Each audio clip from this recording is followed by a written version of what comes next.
Gadget બહાર પાડ્યું છે કે 40% લઘુત્તમ માર્ક્સ લાવવા ફરજિયાત 40%, જેના કારણે શું થાય છે કે આદિવાસીઓને જે અનામત મળી છે તો એના લીધે 40% માર્ક મતલબમાં ન આવે તો એ લોકોની સીટો ખાલી રહી જાય છે અને એના પર પછી બિન આદિવાસી ઉમેદવારો એની ભરતી થઈ જાય છે. તો અનામત તો શું છે કે આદિવાસીઓને પણ સમાન તક મળે એના માટે અનામત છે.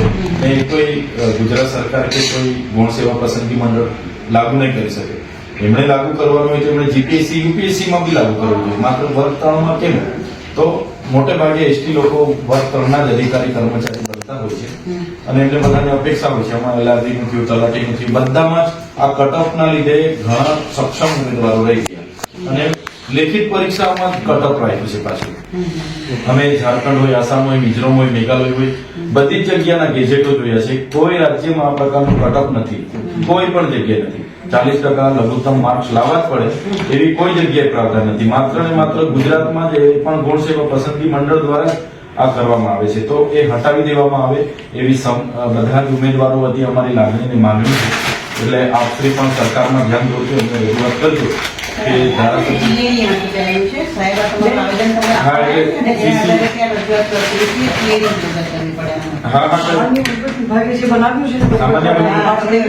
તાત્કાલિક ધોરણે એ કોન્સ્ટિટ્યુશનના આખા ઓપોઝમાં છે તો એને તાત્કાલિક ધોરણે હટાવવાની જરૂર છે. અને હવે જે રિઝલ્ટો આપવામાં આવ્યા છે, અમારી સીટો રેવન્યુ તલાટીની, અમારી સીટો સીસી ની અંદર ગૌણ સેવા જે પરીક્ષા લે છે એ ખાલી પડી હતી. ગુજરાત લોકરક્ષક ભરતી બોર્ડ દ્વારા જે લેવાય ત્યાં પણ અમારી સીટો ખાલી પડી હતી બેન. અને આના લીધે બેન તાત્કાલિક ચાલુ ભરતીમાં બી 18/5/23 નું નોટિફિકેશન જો કોન્સ્ટિટ્યુશનને અને અનામત નીતિને બાયપાસ કરે છે તો એને તાત્કાલિક હટાવી હમણાં જે રિઝલ્ટ આપવામાં આવે એને બધામાં 40% દરેક પેપર પર બી લાગુ કરવામાં આવે છે ગૌણ સેવા દ્વારા. અને ગુજરાત ગૌણ સેવા દ્વારા જે પેપર આવે એમાં પેપરના જે પાર્ટ છે એના પર લાગુ કરવામાં આવે છે.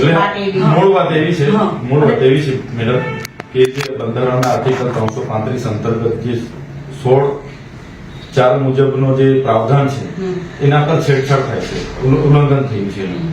એમાં કોઈ એવી જગ્યાએ ફિક્સ નથી કે ભાઈ તમે 40% લઘુત્તમ માર્ક લાવો, 60-40 નો રેશિયો લાવો કે 40 લાવશો પછી તમને લાયકી ધોરણમાં અમે ગણીશું, એવી કોઈ જોગવાઈ નથી ને કોઈ રાજ્યમાં એવો કોઈ પ્રાવધાન નથી. માત્ર માત્ર ગુજરાતમાં એ પણ વર્ગ 3 માટે લાગુ કર્યા છે.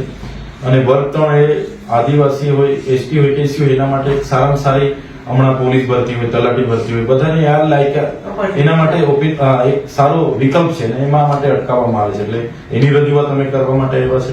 જો આનો નિર્ણય દિન 15 માં નહીં